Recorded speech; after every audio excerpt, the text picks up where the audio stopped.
Hey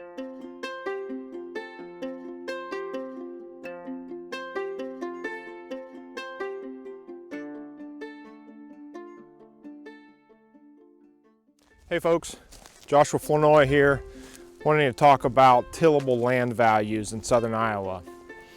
It's very common for land I list for sale in Southern Iowa to have at least some tillable acres, and those tillable acres are in strong demand still, whether on a combo hunting and tillable farm for some income to help pay for the hunting ground, or for a primarily tillable farm that's bought more for investment purposes.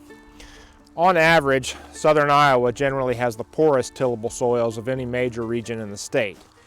Here's a list of the top 10 highest CSR2 soil rating counties in Iowa, and I can tell you that none of them are in Southern Iowa. But that doesn't mean Southern Iowa soils are on average bad, and within Southern Iowa there's a huge range of everything from high quality black dirt down to stuff that really should be in CRP, native grass, and Forbes seed mixes instead of being row cropped. I've seen the gamut on the farms I've listed for sale in Southern Iowa.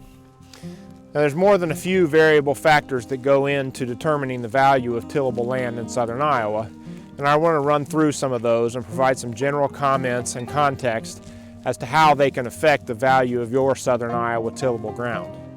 Some of my comments are about selling farmland in general, but some relate directly to conditions in Southern Iowa. And please stick with me, because one of the most important points I want to make about Southern Iowa farmland evaluation is at the end. Now, before I get into that though, I just want to point out that farmland prices in Southern Iowa vary in a larger range than hunting land prices in Southern Iowa on average, and frequently farmland sales anywhere in Iowa, Southern Iowa included, sell at a price that is determined by very hyper-local circumstances and demand, and I'll explain what I mean by that here shortly. The first and most obvious variable is soil quality and corn suitability rating, or CSR2 for short. On a scale of 1 to 100, the higher the CSR2 rating on your tillable soils, the more valuable your dirt is, all else being equal. Generally speaking, average CSR2 levels by county once you get south of Interstate 80 are between the low 40s and the low 70s on the CSR2 rating scale. South Central Iowa is closer to the low number on average, with the higher numbers generally being counties closer to Interstate 80 and closer to the Nebraska and Illinois borders. Now, people like to throw out farmland values in Iowa in terms of how many dollars per CSR2 point value a certain quality of dirt is, but usually that's just a starting point, and sale prices frequently are determined more by hyper-local circumstances, as I previously alluded to. Tillable soil quality in Iowa is classified by the Corn Suitability Rating System, or CSR2 for short. On a scale of 1 to 100, the higher the CSR2 rating on your tillable soils, the more valuable your dirt is, all else being equal. Now, here are two different Iowa soil maps. In the first one, it shows the CSR2 average for all 99 counties in Iowa, and in the second map, the darker green areas on the map indicate higher quality soil, and you can see that these two maps match up nicely with each other.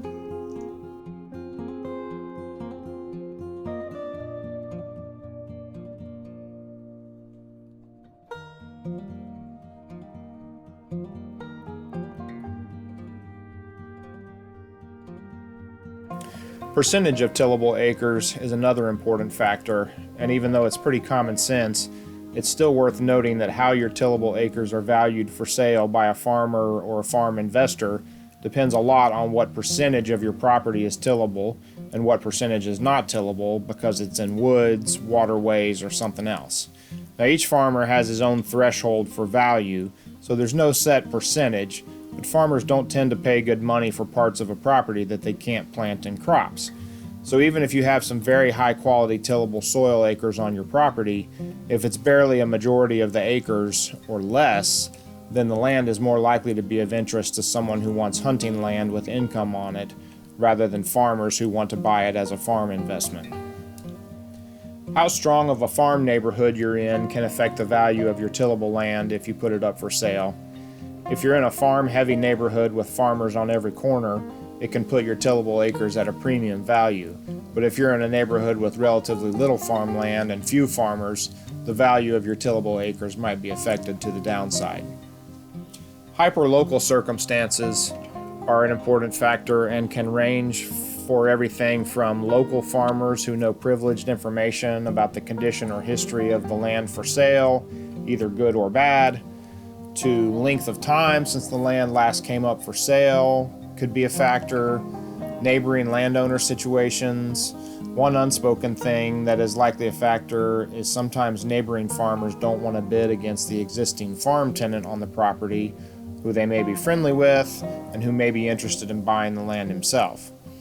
One other big hyperlocal factor frequently is farm access, both public access and access to the farm from neighboring farms.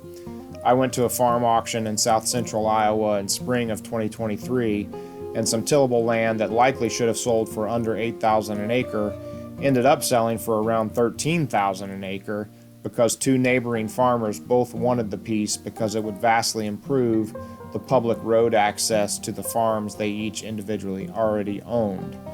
Another example of a hyperlocal circumstance affecting sale value might be a farm that has easy and nearby access to fertilizer for the farm in the form of hog manure from a nearby concentrated hog raising operation, of which there are quite a few in certain parts of southern Iowa.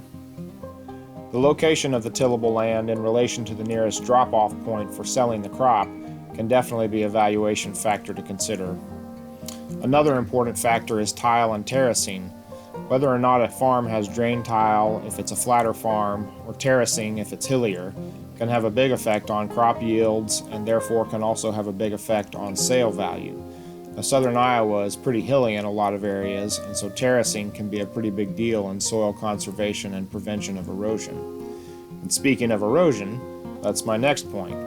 Erosion ditches that have resulted from continual farming of sloped ground that should really be in CRP can have a very negative effect on land values. All you have to do to see how erosion works is look at a soil map of a hilly piece of ground, and about 99% of the time, the highest quality soil will be on the ridge top and at the bottom of the hill, and the worst quality soil will be the side hill between those 2 points, because that's where the worst erosion occurs. You might have 70 CSR2 quality dirt on the ridge top and only 20 CSR2 dirt on the side hill because of erosion.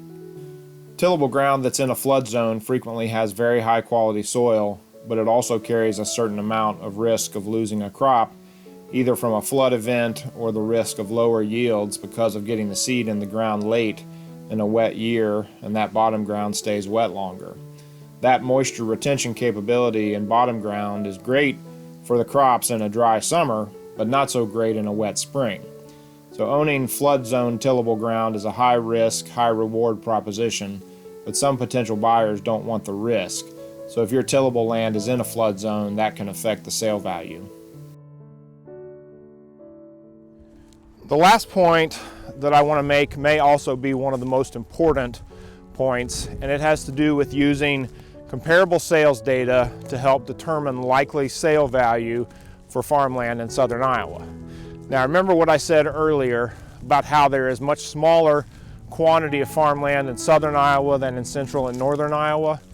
Well, a smaller quantity of farmland in southern Iowa means it's much more difficult to find recent comparable sales of truly similar land when trying to determine southern Iowa tillable land valuation in the current market. And remember what I said earlier about central and northern Iowa farmland being higher quality dirt on average than farmland in southern Iowa? Well, I run into the circumstance a number of times in the last 3 years where a landowner owned ground in southern Iowa with tillable acres on it and knew that the Iowa farmland market was generally pretty hot, but didn't know that there were big differences in what farmland was selling for in different regions of Iowa. So when I would visit their land to do a land evaluation for them as they were considering selling, sometimes they were a bit taken aback and even a few times shocked, and not in a good way, at what I told them was the likely value of their tillable land in the current market.